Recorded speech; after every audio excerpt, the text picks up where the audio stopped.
dan sebagainya. Nah, akhirnya Kementerian Haji pada tahun 2026 ini memutuskan untuk kembali, istilah kami itu kembali ke khitohnya, kembali ke khitoh hanunnya, kembali kepada aturannya. Aturannya apa? Ya, undang-undang. Undang-undang kita sekarang itu adalah Undang-Undang Nomor 14 tahun 2025. Nah, di Undang-Undang 2005 itu diatur gimana cara pembagian kuota. Kita lakukan beberapa pendekatan mulai dari jumlah penduduk, yang simulasi dengan waiting list, dan simulasi dengan kombinasi.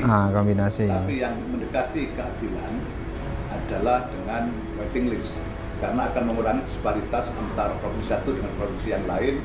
Yang kedua, untuk melaksanakan apa yang menjadi fatwa MUI.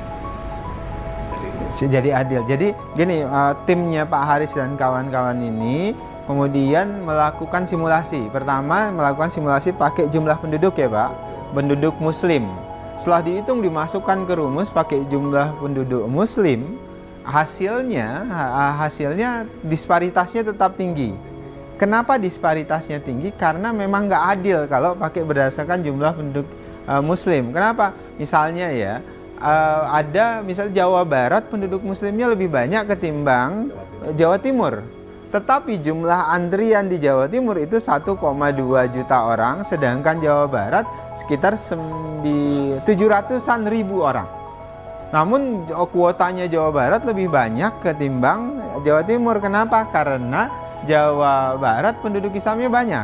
Padahal prinsipnya begini, kan prinsipnya itu tidak semua orang Islam itu mampu naik haji dan mau naik haji. Ada dua hal tuh, mampu dan mau. Ada yang orang mampu tapi dia nggak mau, tapi ada yang tidak mau tapi mampu. Ya kan, dua hal itu berbeda. Nah, makanya posisi yang harusnya jadi penghitung itu adalah mereka yang mampu dan mau naik haji. Berarti kalau mampu dan mau naik haji mereka mendaftar. Beli porsi ya Pak Aris, Pak Slamet. Jadi beli porsi, daftar di bank, kemudian mereka jadi penghitung. Nah, itu yang kami sebut dengan berkeadilan. Akhirnya itulah kita hitung berdasarkan tim Pak Aris tadi, itu kita hitung pakai jumlah daftar tunggu. Jadi kita masukkan rumus. Nanti teman-teman bisa lihat di sini. Ini rumus cara menghitung menggunakan daftar tunggu. Nah, setelah kita hitung itu, muncullah perhitungan-perhitungan kita, kuota-kuota yang sekarang diprotes oleh terutama daerah yang menganggap kuota mereka turun. Kita lihat ya, coba kita, mana nih operatornya? Kita lihat, nah ini misalnya ini masa tunggu jamaah haji kabupaten kota. Kita lihat per kabupaten kota. Ini variasi, ada 33, 21, paling tinggi ada 47, 39, variatif sekali. Ini berdasarkan kabupaten kota.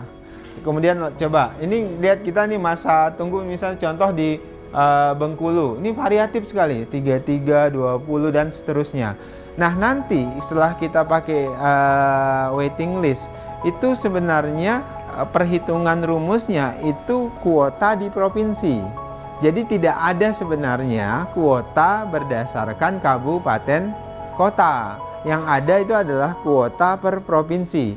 Jadi nanti setelah dihitung di rumus, yang tadi saya jelaskan ini rumusnya, setelah dihitung oleh rumus yang kami sudah publikasi juga melalui YouTube Kementerian Haji, itu melalui kuota ini nanti gimana dengan kabupaten kota? Ya diurutkan saja, begitu kan Pak Aris ya? Gimana Pak Slamet jelasnya?